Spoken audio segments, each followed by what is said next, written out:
MSNBC's resident nutcase. This is such a crazy story. This woman is absolutely insane. Joy Reid is who I'm talking about. You're familiar with her, I'm sure. She says that without critical race theory, public schools teach that slavery wasn't so bad. Okay?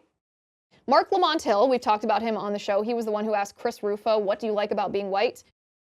Mark Lamont-Hill says that people who criticize critical race theory probably aren't educated about it. He's insinuating that they haven't read anything about it. This is what Joy Reid tweeted, okay? And I'm going to respond to this as we go. She said, open question to those who are afraid of critical race theory, which is not being taught in K-12 schools. It's a course offering in law schools, but you are clearly conflating it with the 1619 Project. What do you want taught about U.S. slavery and racism? Nothing? Or what? Okay, so much to respond to there. So, first of all, critical race theory is being taught in K-12 schools. She's talking about critical legal studies when she's talking about law school. Critical race theory is sort of the child of critical legal studies. It's the idea that everyone should be viewed through the prism of race and that you are inherently divided into a group either oppressed or an oppressor. This is obviously being taught to our children. There's dozens, more than dozens, hundreds of examples of this. So A, she's ignorant about whether it's being taught. B, she's ignorant about what it is. She can't even define what it is because it's not just a course in law schools. So based on this ignorant premise, she says, what do you want taught about U.S. slavery and racism? Nothing or what?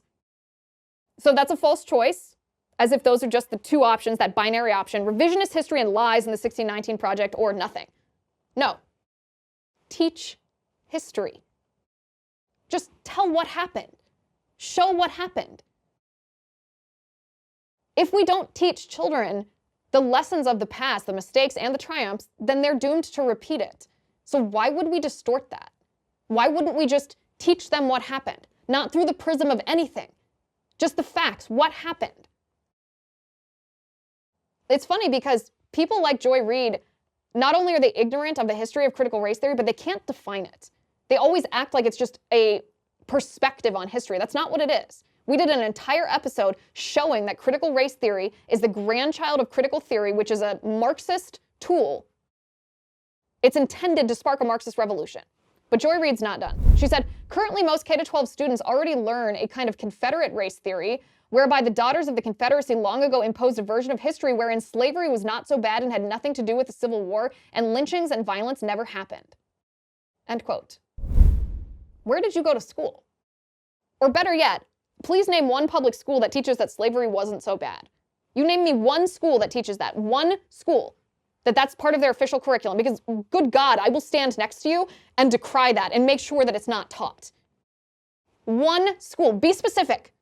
Name, state, location. Classroom, curriculum, approved. One school. I challenge you. I don't think that you can name one because I don't think that that's true. I think you're lying.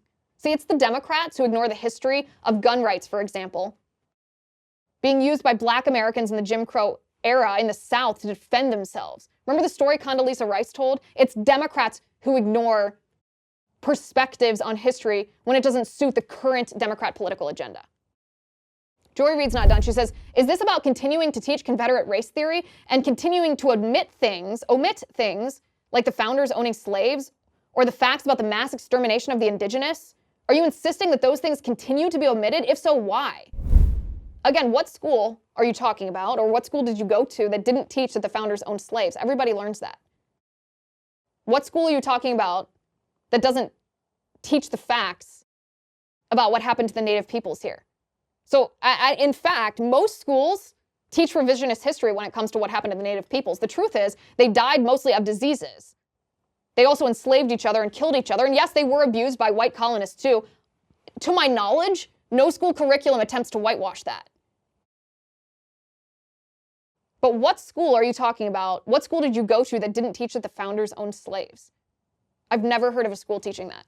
You're making that up. She goes, or is it about adding more empty praise to the teaching of history and completing the sanitation of history that already is the case? If so, why? How does this make children smarter? And don't you think kids will eventually find out the facts anyway? Would love a response, she said. Okay, well, here's my response. Joy, you're completely delusional here, and whatever school educated you should be ashamed.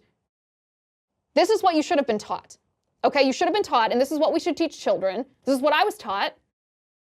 I was homeschooled. This is what I was taught. The history of slavery. The history of our country.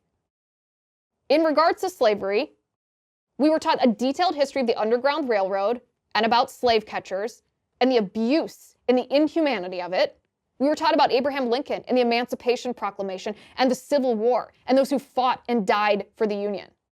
We were taught about Frederick Douglass. Actually, this is a side note. Why don't liberals push for Frederick Douglass's biography to be an integral part of the history of slavery in the public school system? This man was a slave. He was abused. He witnessed horrific abuses. If you read his biography, it'll make you sick. The stuff that he describes, the abuse that happens. He's a brilliant author. He has the capacity to capture that humanity and the inhumanity in a way that'll scar you to your soul. This is what we should be teaching children. And then Frederick Douglass escaped slavery. He became a free man. He taught himself to read. He taught other Black people to read. He broke free of those bonds and he was successful in our country. Frederick Douglass is an example of what makes our nation phenomenal because he came from this horrific place and then he had the opportunity to have an impact on the history and the future of our country. Why don't we teach that? Why doesn't Joy Reid want that taught? Well, I'll tell you why. Because Frederick Douglass thought that the Constitution was an anti-slavery document. And that doesn't fit the current Democrat narrative. Of course, children should be taught that the founders owned slaves. Man is fallen. Our founders were fallen men, right? That doesn't mean that everything that they said and everything that they did is illegitimate. Okay, Thomas Jefferson owned slaves, and that's wrong. There's no moral justification ever for owning slaves. Thomas Jefferson also, simultaneously contradicting that, tried to abolish slavery in the Declaration of Independence. It didn't remain in the Declaration because Southern slaves insisted that slavery stay. But because of the hypocritical founders, it was because of them that slavery was abolished within 100 years in our country. Because it's not the institutions themselves that sinned, it's man. Man sins. Our founding principles always contradicted the idea of slavery. And they have been at different times in our nation badly and imperfectly applied. And that's what happens every time there's been abuse in our country. They were imperfectly and badly applied, not that the institutions themselves were illegitimate. In our country, we course correct when there's something wrong. It's what makes our nation great. That's what kids should be taught. Joy Reid, I'd love to hear your response to my response to you.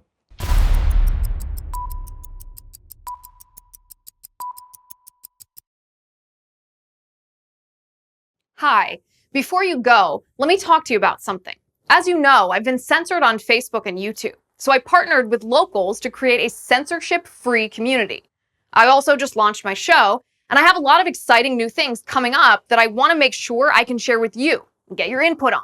I'm going to be sharing behind-the-scenes looks of my set and my show prep, and I get a lot of questions about my hair and makeup routines, my research process, and so much more. So I'll give you sneak peeks of all of that.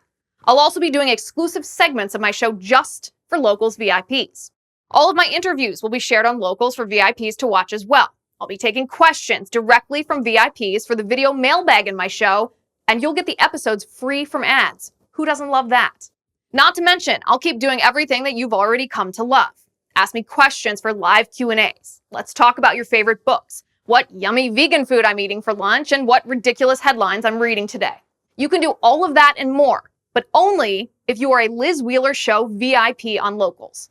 The monthly subscription is $9 a month, but if you really want a good deal, we have an annual subscription for just $72. That's 4 months free. 4 months.